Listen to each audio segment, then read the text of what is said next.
कबीर साहब के शरण में आए गरीबदास जी के माध्यम से, यानी इनके शिष्य बने।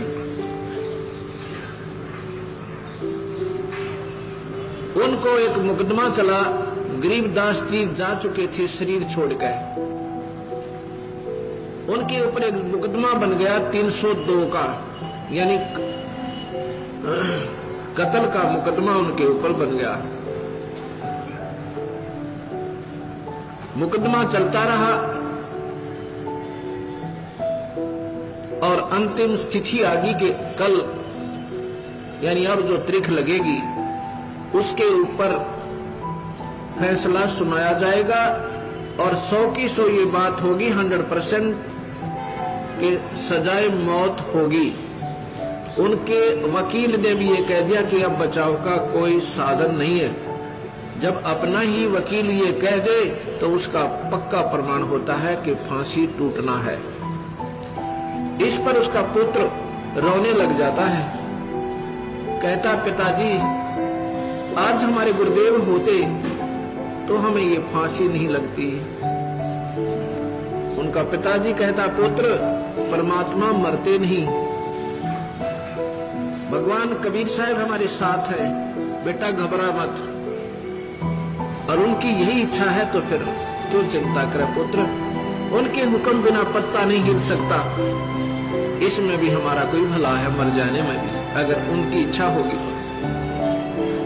अब क्या होता है, वो निश्चित तारीख आ जाती है, कोर्ट के अंदर दोनों मुलजिम खड़े हो जाते हैं। मजिस्ट्रेट बैठा, साथ में रीडर बैठा है। मजिस्ट्रेट फांसी की सजा सुनाकर लिख के रीडर को कहता है कि पढ़ के सुना दे इनको।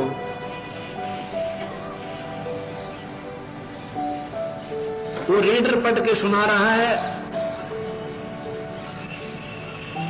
मजिस्ट्रेट ने लिखा था कि उनके दोनों के नाम लिखकर कहा, गांव सारा विवरण देकर इनको फलाने व्यक्ति के मर्डर के केस में सजाए मौत सुनाई जाती है। रीडर क्या पढ़ रहा है कि उन दोनों का नाम बोलकर फलाने गांव के फलाना पुत्र फलाना, फलाना पुत्र फला, इनको बाई इज्जत बरी किया जाता है। मजिस्ट्रेट कहता है तेरा दिमाग खराब है क्या, तू क्या पढ़ रहा है? अब के जनाब ने ऐसे ही लिखा इसमें। उसने फिर देखा, वो कागज फाड़ दिया, अपना फैसला फाड़ दिया, दोबारा फिर लिख दिया।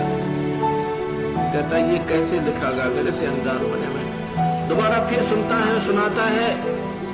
मजिस्ट्रेट लिखता है कि इनको सजाए मौत दी जाती है, रीडर पढ़ता है कि इनको बाई इज्जत बरी किया जाता है। तीसरी बार फिर पढ़ के लिखता है, तीसरी बार फिर स्वयं सुनाता है। उसके सामने अक्षर चेंज हो रहे हैं। मजिस्ट्रेट देख रहा है, उसकी आंखों के सामने वो अक्षर एकदम बदल रहे हैं। मजिस्ट्रेट ने कहा भाई तुमने किसी संत का आसरा ले रखा है कि हाँ हम कबीर भगवान के चरणों में पड़े हैं, हमारे गुरुदेव गरीबदास जी थे। कहने लगे भाई जब तुम्हें वो बरी कर रहा है तो मैं फांसी नहीं दे सकता, मेरी क्या औकात है, तुम बरी हो। बोल सतगुरुदेव की। उसी दिन से उस मजिस्ट्रेट ने अपनी नौकरी से रिजाइन कर दिया कि परमात्मा है और वो जो चाहे सो कर सकता है। कबीर भगवान में ये शक्ति है, ये कर्म के दंड काट सकता है। अन्य किसी परमात्मा में ये शक्ति नहीं है, ना ब्रह्मा में, ना विष्णु में, ना शिव में, और ना ही पुण्यात्माओं। ये अंधेरा हटाना है। ये तभी हटेगा कि इस बार बार ज्ञान को सुनने से इस परमात्मा के बच्चे लाखों की संख्या में प्रचारक बनेंगे, समझाएंगे अपने बहन भाइयों ने, रिश्तेदारों को, सबको जा जाके इनकी उंगलियां पर रटा जाएगा।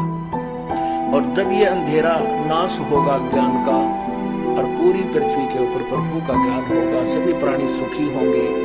यह माया की दौड़ मिट जाएगी, परमात्मा सुख देगा, आपकी बरकत देगा, हर एक चीज में लाभ देगा। ये एक दूसरे से लेना, लूटना, रिश्वत लेना, ये नरक नहीं भोगेंगे हम, ये विष नहीं खाएंगे, क्योंकि ये हमें फिर आगे जाके दुख देता है। हम एक दूसरे को लूट कर धनी बनना चाहते हैं, कभी नहीं बन सकते। वो और कहीं से निकल जाएगा। धनी बना होगा भगवान और परमात्मा की भक्ति और नाम, उसके निमित्त किया हुआ धर्म। लूटने से नहीं, लूटने से धनी बनता है। उसने ये सभी प्रमाणित कर दिया कि इनके पास ज्ञान नहीं है, और एक इंटरनेशनल सत्र के चैनल पर चला दिया।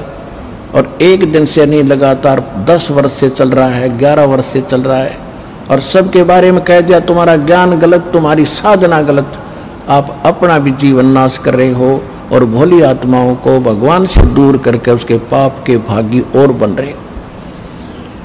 अगर उनके पास कोई भी इसका उत्तर होता तो उद्मस्तार देते, ये उद्मस्तार देते ईब तो पहले, क्योंकि इनके हाथ में पैसे, मीडिया, राजनेता लोग इनके हाथ में पता नहीं क्या क्या बकवास कर देते टीवी पर, सबका सांस रुक गया है।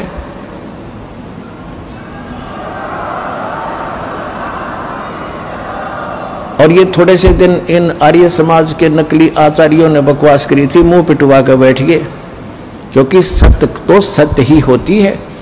सत्य की स्पीड बेशक स्लो होती है, पर स्टीडी और स्लोली होती है, स्टीडली होती है।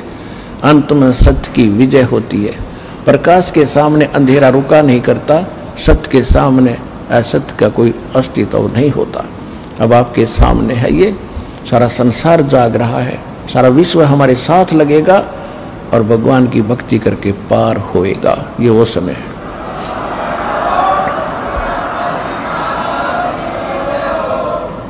तो कहने का तात्पर्य यह है कि दास ने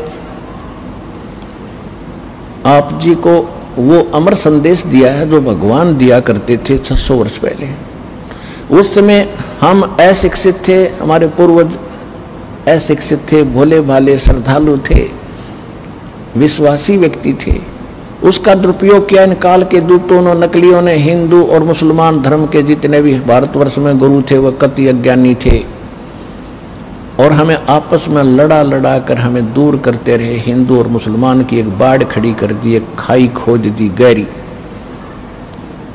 अब उन गड्ढों को खत्म करना दास के लिए बड़ा डिफिकल्ट हो रहा है, लेकिन परमात्मा ने ऐसी करेन दे दी, अभी न सब न बरकदर दूंगा, ऐसा ज्ञान दे दिया, बिल्कुल मेटल रोड बना दी जाएगी।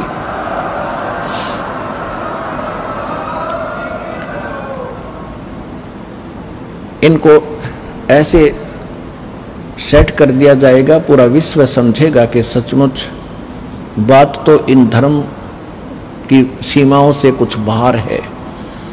हमारा धर्म है जीव, हमारी जाति है मानव धर्म हमारा।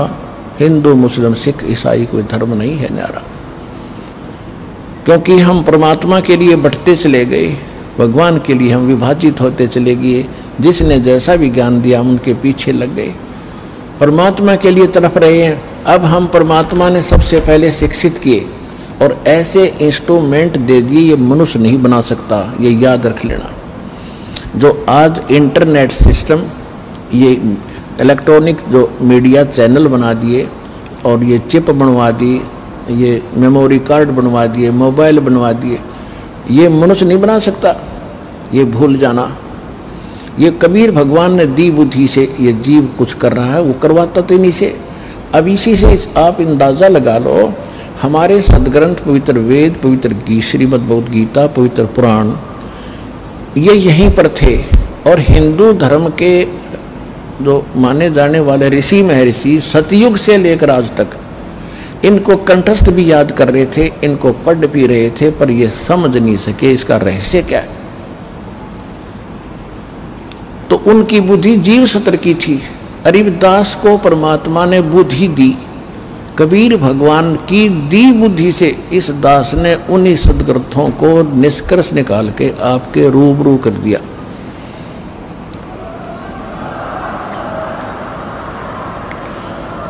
और जिसका आज सबको लोहा मानना पड़ा, ये आचार्य शंकराचार्य ऐसे चुप नहीं है। इनको पता है कि तुम्हारे पास खख नहीं, और जितने बोलोगे उतने पिटोगे ज्ञान में।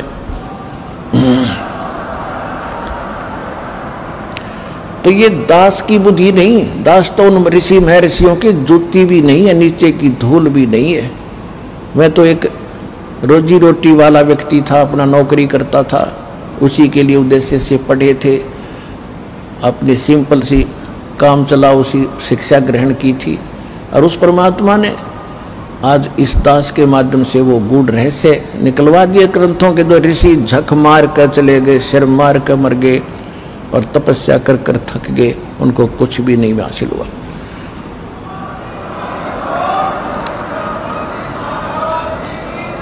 तो यही समझ लेना कि इंटरनेट ये जो भी सिस्टम बनाया गया है, ये परमात्मा कबीर जी ने आपके लिए अपने उन बच्चों से बनवाया है जो वैज्ञानिक उसमें रुचि रखते थे, वो भी उसी के बच्चे हैं। उनको परमात्मा ने आपके लिए ये क्रिया करवाई। तो इसलिए पहले हम अशिक्षित थे, अब शिक्षित हो गए। शिक्षा एक बहुत बड़ा आपके ऊपर अभिशाप बना, क्योंकि हम मर्यादा भूल गए। माया माया की दौड़ शुरू होगी, इंसानियत खत्म होगी, आपस में प्यार रहा नहीं, व्यवहार ठीक रहा नहीं। तो ये सबसे कमजोरी आ गई समाज में, बहुत घटियापन आ गया हमारे अंदर।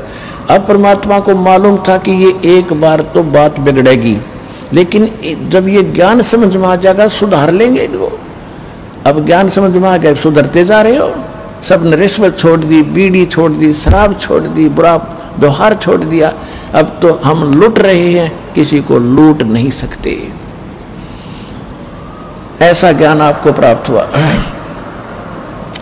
तो इस ज्ञान के द्वारा बहुत जल्दी सुधर जाएंगे, बिगड़े हुओं को सुधार लेगा भगवान। लेकिन ये शिक्षा बिना आप भगवान को पहचान नहीं सकते थे, और जिस कारण से यह सारी कहानी बिगड़ी।